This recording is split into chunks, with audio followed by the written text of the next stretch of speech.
Hi all, welcome to my cooking video. ഇന്നത്തെ വീഡിയോയിൽ നമുക്ക് ഒരു ഫിഷിന്റെ ഡിഷ് നമുക്ക് തയ്യാറാക്കാം. അതായത് കാഷ്യൂനട്ട് ഫിഷ് മസാല ഒരു ബംഗാളി സ്റ്റൈലില് ചെയ്താൽ എങ്ങനെ ഇരിക്കുമെന്ന് നമുക്ക് നോക്കാം. അതിനായിട്ട് വേണ്ട ഇൻഗ്രീഡിയൻസ് ഒന്ന് ഫസ്റ്റില് ഇൻട്രൊഡ്യൂസ് ചെയ്യാം. പിന്നെ സ്റ്റെപ്പ് ബൈ സ്റ്റെപ്പ് ആയിട്ട് ഞാൻ നിങ്ങൾക്ക് കാണിച്ചു തരാം.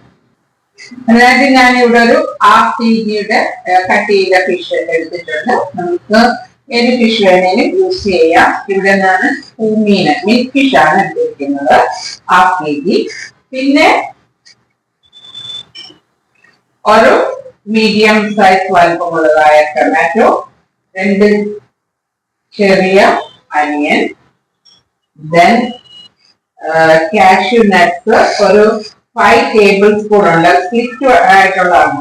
അത് അല്പം വെള്ളത്തിനകത്ത് ഒരു 5 മിനിറ്റ്സ് ബിഫോർ ഞാൻ അത് സോക്ക് ചെയ്തു.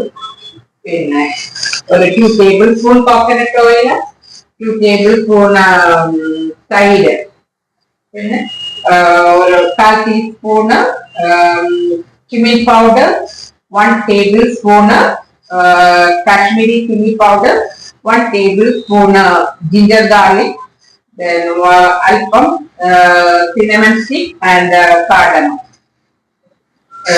The turmeric powder 1 tablespoon, salt, then 4 to 5 green chilies, then 1 teaspoon ghee, half teaspoon kasuri methi, and അല്പം കൊറിയാൻഡർ ലീവ്സ് ചോപ്പ് ചെയ്തത്, പിന്നെ ഗാർണിഷിന് ചെയ്യാൻ വേണ്ടി അല്പം കാഷ്യൂ നട്ട് സ്ലിറ്റ് ചെയ്തത്, അതോടൊപ്പം തന്നെ കുറച്ച് കൊറിയാൻഡർ ലീവ്സ്.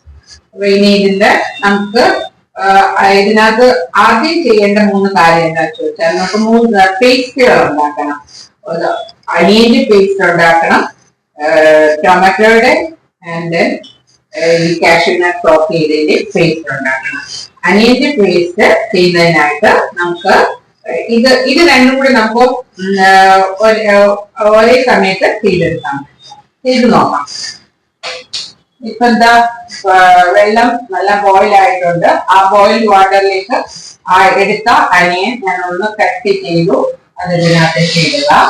ഒരു 4 മിനിറ്റ്സ് അത് കിടന്ന് തിളച്ച വെള്ളത്തിനകത്ത് കിടന്ന് കുക്കാവട്ടെ. ഞാൻ വേറെ ഒരു പാത്രത്തില് അതേപോലെ തന്നെ വെള്ളം തിളയ്ക്കുന്നുണ്ട്. അതിലേക്ക് ഞാൻ ഈ ടൊമാറ്റോ ആഡ് ചെയ്യാണ്. ഇത് ആ സെയിം 4 മിനിറ്റ്സ് കിടക്കട്ടെ. നമ്മളുടെ ഇത് 4 മിനിറ്റ്സ് ആയിട്ടുണ്ട്. ഇത് പതുക്കെ ഇതിനകത്ത് എടുത്ത്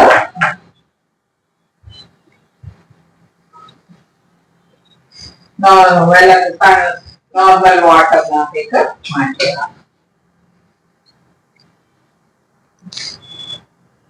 അതുപോലെ നമ്മുടെ ടൊമാറ്റോയും ഇതായിട്ടുണ്ട്.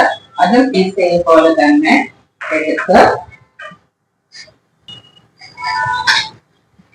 നോർമൽ വാട്ടറിനകത്തേക്ക് തണുക്കാനായിട്ട് വെക്കുക. ടൊമാറ്റോയുടെ സ്കിന്ന് പീൽ ചെയ്തിട്ട് വെള്ളമില്ല, ഇതെല്ലാം വെള്ളമില്ലാതെ, അതായത് അനിയനാണെങ്കിലും ഈ ടൊമാറ്റോ ആണെങ്കിലും വെള്ളമില്ലാതെ മിക്സിയില് ചെറിയ ബൗളിലെടുത്ത് അരച്ച് എടുക്കുക. നമുക്ക് ഈ 3 പേസ്റ്റ് ആണ് എടുക്കേണ്ടത്.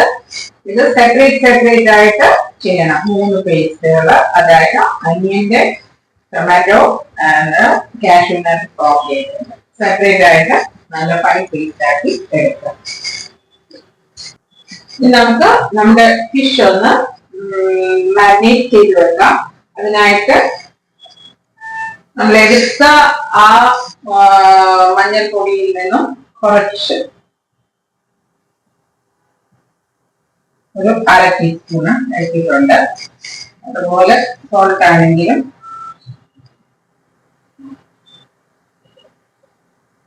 ആവശ്യത്തിന്, നിങ്ങളുടെ ആവശ്യത്തിന് ചേർത്ത് ഒരു 1/4 ടീസ്പൂൺ ജിഞ്ചർ ഗാർലിക് പേസ്റ്റ് ചേർത്ത് ഇത് നന്നായിട്ട് മാരിനേറ്റ് ചെയ്ത് ഒരു 15 minutes വെച്ചാണ് ഞാൻ ഫിഷ് മാരിനേറ്റ് ചെയ്ത് വെച്ചിട്ടുണ്ട്. 15-20 മിനിറ്റ് നമുക്കിത് റെസ്റ്റ് ചെയ്യാനുണ്ട്. ഇനി നമുക്ക് ഈ മാരിനേറ്റ് ചെയ്തതായ ഫിഷ് ഒന്ന് ഷാലോ ഫ്രൈ ചെയ്തെടുക്കാം. അതിനായിട്ട് നമ്മള് നേരത്തെ ഞാൻ പറഞ്ഞ 2 ടേബിൾ സ്പൂൺ ഓയിൽ ഉണ്ട്. അതിലൊരു 1 ടേബിൾ സ്പൂൺ ഓയിൽ ഒഴിച്ചിട്ട് നമുക്കിത് ഫ്രൈ ചെയ്യാം. ഫ്രൈ ചെയ്യാൻ ഡീപ് ഫ്രൈ വേണ്ട.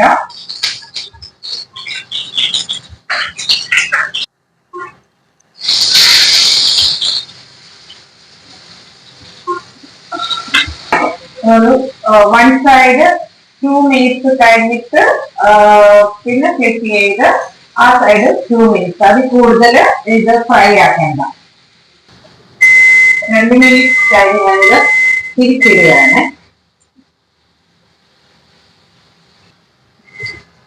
ഞാനിതിനി 2 മിനിറ്റ്സ് കഴിഞ്ഞു. ഇപ്പം ടോട്ടൽ 4 മിനിറ്റ്സ് എടുത്തുള്ളൂ.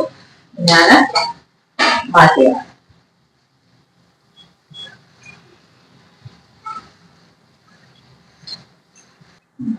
അത് മാറ്റി ഇനി നമുക്ക് അടുത്ത കാര്യത്തിലേക്ക് പോവാം. ആ സെയിം പാനിൽ തന്നെ ബാക്കി നമ്മളുടെ കയ്യിലുണ്ടായിരുന്ന ഓയിൽ 1 ടേബിൾ സ്പൂൺ,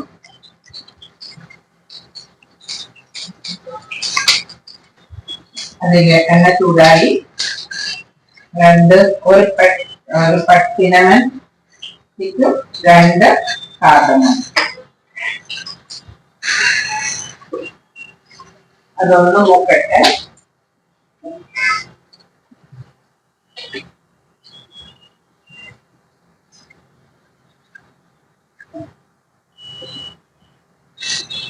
അതിലേക്ക് നമ്മൾ എടുത്തു വെച്ച 1 ടേബിൾ സ്പൂൺ ആണല്ലോ ടർമറിക് പൗഡർ, അതിനെ കുറച്ച് നമ്മള് മാരിനേറ്റ് ചെയ്യാൻ ഉപയോഗിച്ച് ബാലൻസ് ആയിട്ടുള്ള ടർമറിക് പൗഡർ ഇടുന്നു.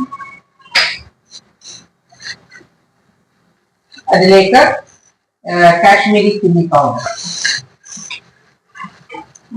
1 ടേബിൾ സ്പൂൺ ഉണ്ട്. അതും സ്റ്റവ് അല്പം തവ അല്പം പൊക്കി വെച്ചതെന്താണെന്ന് ചോദിച്ചാൽ അത് കരിഞ്ഞു പോവേണ്ടതാണ്. ഇനി ഒരു 1/4 ടീസ്പൂണ് ജീരകപ്പൊടി, ക്യുമിൻ പൗഡർ,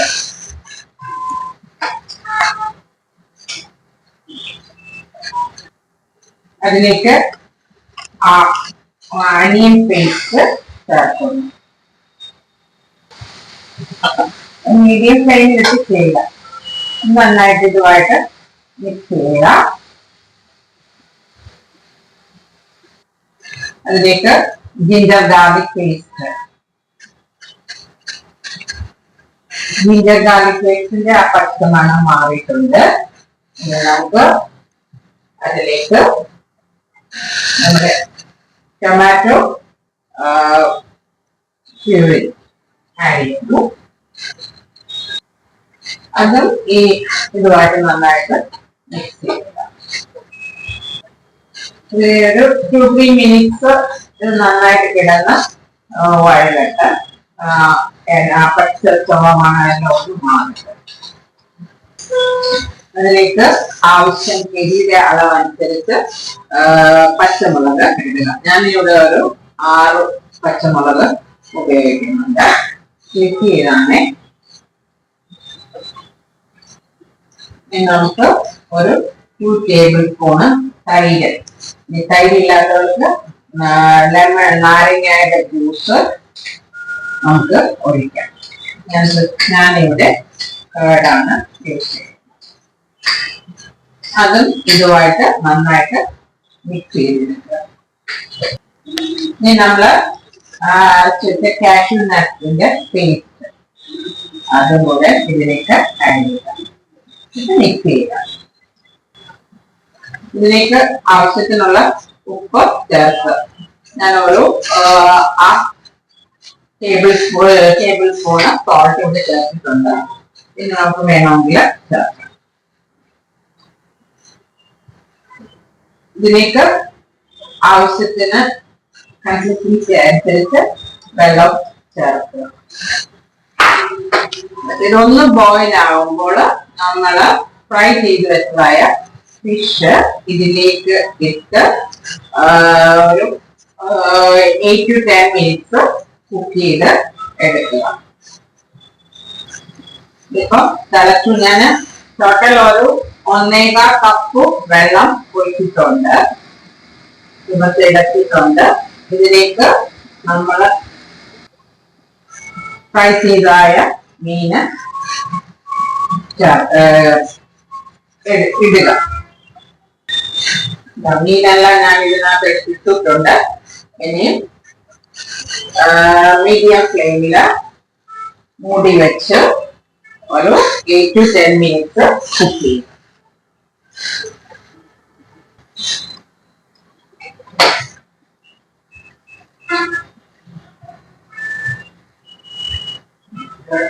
ഒരു 10 minutes 10 minutes ആയിട്ടുണ്ട്. ഗ്രേവി എല്ലാം കറക്റ്റ് കൺസിസ്റ്റൻസി വന്നിട്ടുണ്ട്. ഇനി ചെയ്തത് ഒരു 1/2 ടീസ്പൂണ് കസൂരി മെത്തി ഇത് പിന്നെ ഇതിനകത്ത് ഞാനൊന്ന് ക്രഷ് ചെയ്യുന്നുണ്ട്.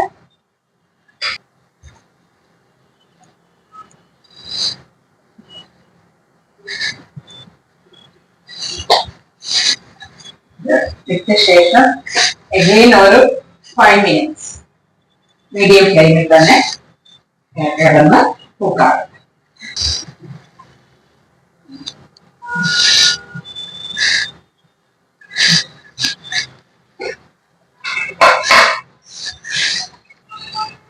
ഇത് 5 minutes കഴിഞ്ഞു. ഇനി നമുക്ക് ലാസ്റ്റില് ഒരു കാര്യം കൂടെ 1 ടീസ്പൂൺ ഇതിനകത്ത് നെയ്യൂടെ ചേർക്കുന്നു. അതിനകത്ത് ഒത്തിരി വേണ്ട, കുറച്ച് കൊറിയാൻഡർ ലീവ്സ്. അങ്ങനെ നമ്മുടെ കാഷ്യൂനട്ട് ഫിഷ് മസാല കറി റെഡി ആയിട്ടുണ്ട്. ഇനി നമുക്ക് സ്റ്റവ് ഓഫ് ചെയ്യാം. ഇത് എന്താണ് ഇത് നമ്മളിനി യൂസ് ചെയ്യുകയാണെങ്കിൽ ഒരു മണിക്കൂർ കഴിഞ്ഞ് ഇത് ഉപയോഗിക്കാവുള്ളൂ. വെച്ച പാത്രത്തിൽ അങ്ങനെ തന്നെ വെച്ചേക്കുക. നമ്മുടെ Bengali style cashew nut fish masala curry ഇവിടെ റെഡി ആയിട്ടുണ്ട്. നമുക്ക് എന്തിൻ്റെ കൂടെയും സെർവ് ചെയ്യാം. പ്രത്യേകിച്ച് നമ്മുടെ പാലപ്പം, അതുപോലെ വെള്ളയപ്പം, ചോറിന്റെ കൂടെ കഴിക്കാം. ഗീ റൈസ്, ഇതിന്റെ കൂടെ നമുക്ക് ഈവൻ ബ്രെഡിന്റെ കൂടെ നമുക്ക് കഴിക്കാൻ പറ്റിയ ഒരു ഫിഷ് കറിയാണ്. അപ്പൊ ഈ സീസണില് ക്രിസ്മസിന് നിങ്ങൾ ഇതൊന്ന് ട്രൈ ചെയ്ത് നോക്ക്. എന്നിട്ട് എനിക്ക് അഭിപ്രായങ്ങൾ എന്നോട് പറയണം. വേണ്ട സപ്പോർട്ട് തരണം. ഇനി പുതിയൊരു വീഡിയോയുമായിട്ട് നിങ്ങളുടെ അടുക്കൽ വരുന്നത് വരെ bye, take care, thank U.